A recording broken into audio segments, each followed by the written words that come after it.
ختم کے دو معنی ہیں. ہم اردو زبان میں بھی یہ لفظ استعمال کرتے ہیں.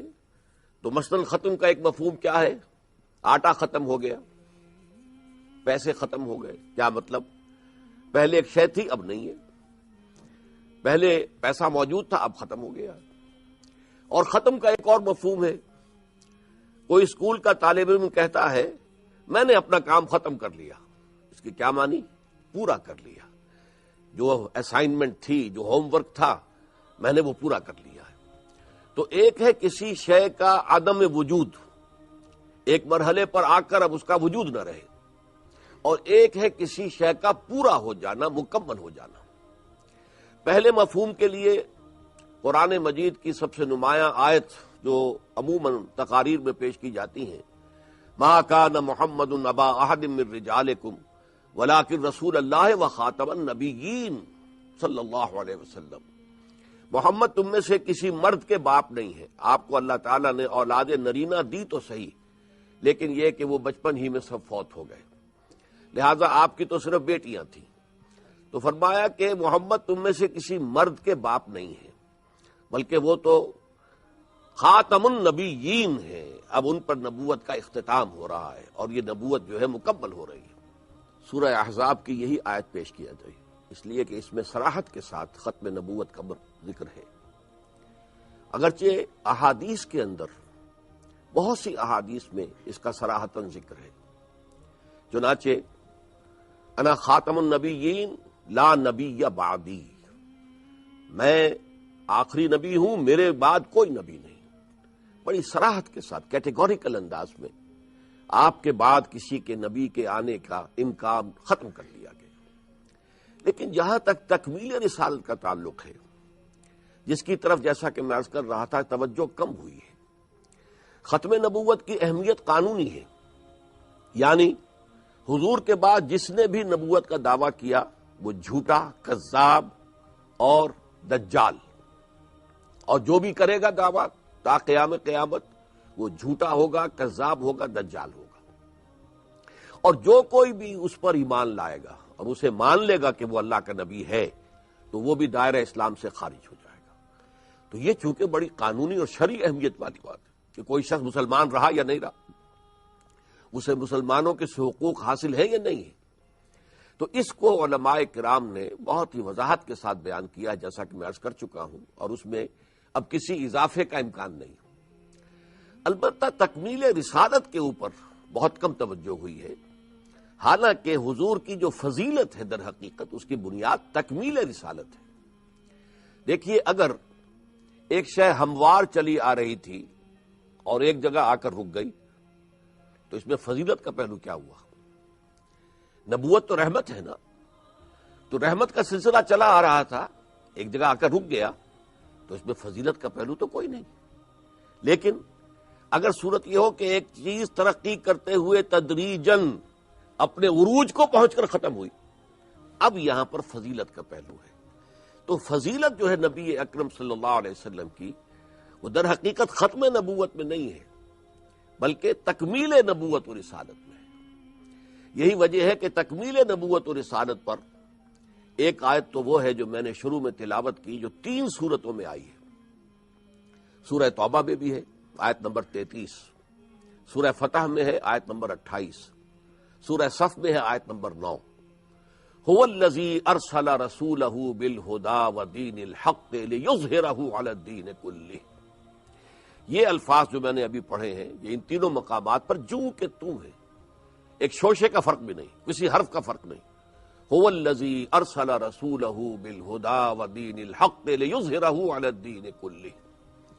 میرے نزدیک یہ الفاظ مبارکہ جو ہے وہ حضور پر ختم نبوت کے ساتھ ساتھ تکمیل نبوت اور اختتام رسالت کے ساتھ ساتھ تکمیل رسالت کے مظہر ہے. اس کے ساتھ ہی حضور پر رسالت کے کامل ہو جانے کے لیے 2 اور آیتیں میں نے آپ کو پڑھ کر سنائیں. وما ارسلناک الا رحمۃ للعالمین، ہم نے نہیں بھیجا آپ کو مگر تمام جہان والوں کے لیے رحمت بنا کر. ہر نبی رحمت تھا، نبوت رحمت ہے، یہ ہم پہلے اپنے خطاب میں دیکھ چکے ہیں. اس سے ہماری زندگی کا جو امتحان ہے وہ آسان ہو جاتا ہے نبی کے ذریعے سے حق کو پہچاننا آسان ہو گیا، نبی کے اسوے پر عمل کرنے سے صراط مستقیم پر چلنا آسان ہو گیا، تو رحمت ہے۔ لیکن یہ رحمت ترقی کرتے کرتے کرتے رحمت للعالمین جب بنی ہے تو وہ ہے شخصیت مبارکہ محمد الرسول اللہ صلی اللہ علیہ وسلم، اور اسی کو واضح کیا گیا وما ارسلناک الا کافۃ للناس بشیرا ونذیرا، اے نبی ہم نے آپ کو نہیں بھیجا ہے مگر پوری نوع انسانی کے لیے بشیر اور نذیر بنا کر، تمام انسانوں کے لیے۔ قرآن مجید میں اور مقام پر بھی آیا ہے سورہ اعراف میں کہ اے نبی کہہ دیجئے قل یا ایھا الناس انی رسول اللہ الیکم جمیعا، میں اللہ کا رسول ہوں تمہاری طرف، سب کی طرف۔ اب یہاں میں چاہتا ہوں کہ پہلے اسی نقطے کی تھوڑی وضاحت ہو جائے۔ یہ نوٹ کر لیجئے کہ حضور سے پہلے جتنے رسول آئے ہیں وہ صرف اپنی اپنی قوموں کے لیے یا کسی خاص علاقے کے لیے آئے، پوری عالم انسانیت کے لیے کوئی رسول نہیں آیا۔ ہم دیکھتے ہیں انا ارسلنا نوحا الی قومہ، ہم نے بھیجا نوح کو اس کی قوم کی طرف۔ اسی طرح وَإِلَىٰ عَادٍ أَخَاهُمْ هُودًا، قوم عاد کی طرف ہم نے بھیجا ان کے بھائی ہود کو۔ وَإِلَىٰ ثَمُودَ أَخَاهُمْ صَالِحًا، اور قوم سمود کی طرف ہم نے بھیجا ان کے بھائی صالح کو۔ اور یہ کہ دو شہروں کی طرف کہ جن کی طرف حضرت لوط علیہ السلام بھیجے گئے، وہ شہر جو ہے وہ آپ کو معلوم ہے کہ تباہ ہوئے، برباد ہوئے۔ پھر قوم مدین کی طرف اور مدین کے علاقے کی طرف حضرت شعیب بھیجے گئے۔ اس حوالے سے سب کے سب جتنے رسول آئے ہیں حضور سے پہلے وہ کیا کسی علاقے کے لیے تھے یا کسی خاص قوم کے لیے تھے؟ پہلے اور آخری رسول ہیں محمد صلی اللہ علیہ وسلم، جن کی رسالت عالمی ہے، آفاقی ہے، پوری دنیا کے لیے ہے، پوری نوع انسانیت کے لیے ہے۔ اور اس کا سبب بھی واضح طور پر سمجھ میں آ جاتا ہے۔ ابھی جبکہ انسانی تمدن بالکل ابتدائی مراحل میں تھا تو ذرائع رسو و رسائل موجود نہیں تھے، آمد و رفت کا معاملہ اتنا آسان نہیں تھا۔ کہاں مشرق بعید میں بسنے والے انسان، کہاں مغرب بعید کے اندر بسنے والے، ان کے درمیان کوئی رابطہ تھا ہی نہیں۔ اس حوالے سے کسی ایک نبی کے پیغام کا پوری دنیا تک پہنچ جانا، پوری عالم انسانیت تک پہنچ جانا ممکن نہیں تھا۔ یہ اصل میں جب ذرائع رسو و رسائل بڑھے، اس کا تعلق ہے انسان کی مادی علوم میں ترقی۔ یہ جو سائنٹیفک نالج انسان کا بڑھا، آپ سوچئے جب پہلی مرتبہ پہیا ایجاد ہوا تھا تو یہ کتنی بڑی انوینشن تھی، کتنی بڑی ایجاد تھی کہ پہیے پر اب آپ نے ریڑا بنا لیا، ریڑے کے آگے جو ہے آپ نے پھر کسی بیل کو جوت لیا، وہ رفتہ رفتہ ترقی کر رہی ہے نا۔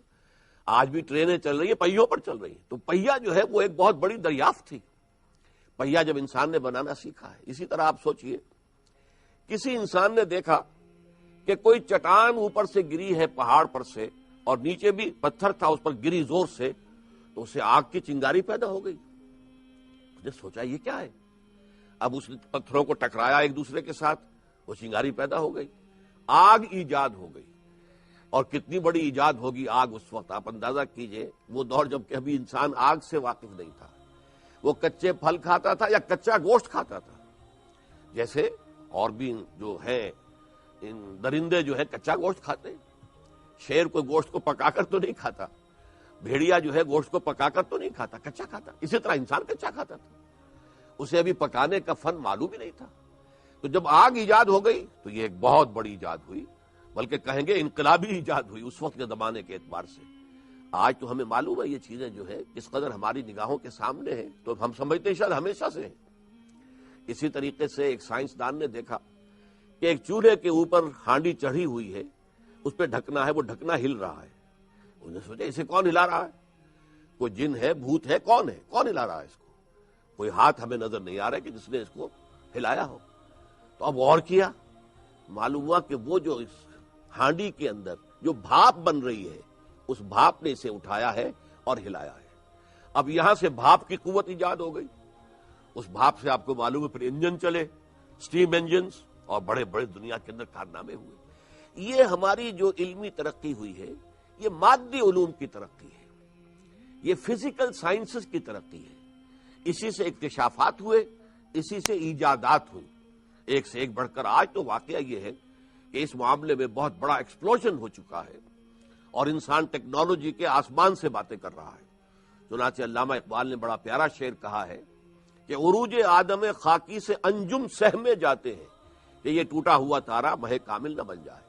کہاں سے کہاں پہنچ گیا، چاند کو اپنے قدموں تلے روند کے آ چکا ہے واپس۔ انسان کی ترقی یہاں تک ہو گئی۔ بہرحال اس کا مظہر جو ہے نبوت اور رسالت کے ضمن میں یہ ہوا کہ اب ایک عالمی آفاقی نبوت اور رسالت کا وقت آ گیا، اور محمد الرسول اللہ صلی اللہ علیہ وسلم کسی ایک قوم کی طرف نہیں، کسی ایک ملک کی طرف نہیں، پوری نوع انسانی کی طرف رسول بنا کر بھیجے گئے۔ چنانچہ حضور کا ایک بڑا ابتدائی خطبہ ہے جو نقل ہوتا ہے، جو آپ نے اپنے قریبی عزیزوں کو جب حکم خداوندی آیا انذر عشیرتک الاقربین، تو آپ نے بنو ہاشم کے سب لوگوں کو جمع کیا، کھانا کھلایا، پھر اپنی دعوت پیش کرنے کے لیے کھڑے ہوئے تو انہوں نے ہوٹنگ کی، شور مچایا۔ ابو لہب بھی موجود تھا ان میں، ظاہر بات ہے اسے اندیشہ ہوا کہ یہ محمد اب یہاں پر اپنی دعوت پیش کر دیں گے صلی اللہ علیہ وسلم، تو اس نے اس کو معاملے کو ختم کر دیا۔ پھر کچھ عرصے کے بعد حضور نے پھر حضرت علی کو حکم دیا دعوت طعام کا اہتمام کرو اور پھر بلاؤ۔ اب جب دوبارہ آئے کھانا کھا لیا تو میں کہا کرتا ہوں کہ شرم آ گئی کہ اب ہم نے 2 مرتبہ کھانا کھایا ہے تو بات سن لیں ان کی۔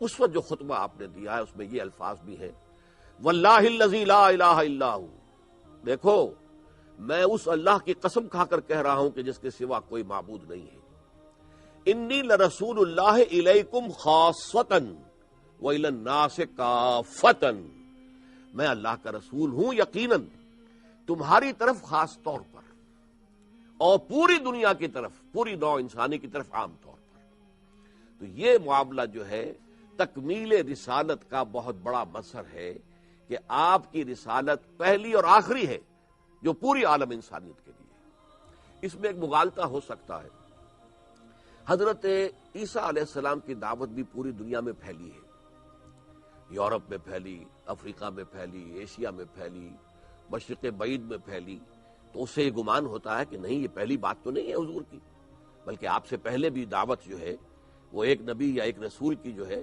وہ بہت دنیا کے بہت بڑے حصے تک پہنچ گئی ہے۔ لیکن یہاں یہ بات نوٹ کر لینی چاہیے، حضرت مسیح علیہ السلام یہ کہہ کر گئے ہیں کہ یہ جان لو I have been sent for the lost sheep of the house of Israel، میں اسرائیل کے گھرانے کی کھوئی ہوئی بھیڑوں کی تلاش میں آیا ہوں۔ میری بعثت صرف بنی اسرائیل کی طرف ہے، بلکہ آپ کے جو وہ حواری تھے 12 جن کو آپ نے تعلیم دی تھی، تربیت دی تھی، اور پھر آپ نے ان کو بھیجا جاؤ اب میری طرف سے تبلیغ کرو، صراحت کے ساتھ اب بھی موجود ہے بائبل کے اندر کہ دیکھو تمہیں یہ تبلیغ صرف بنی اسرائیل تک کرنی ہے، بنی اسرائیل سے باہر کا میرا پیغام نہیں ہے۔ یہ الفاظ انجیل میں موجود ہیں، اور قرآن مجید نے صراحت کے ساتھ کہا ہے سورہ آل عمران میں، رسولاً الی بنی اسرائیل، ہم نے عیسیٰ کو بھیجا تھا رسول بنا کر صرف بنی اسرائیل کی طرف۔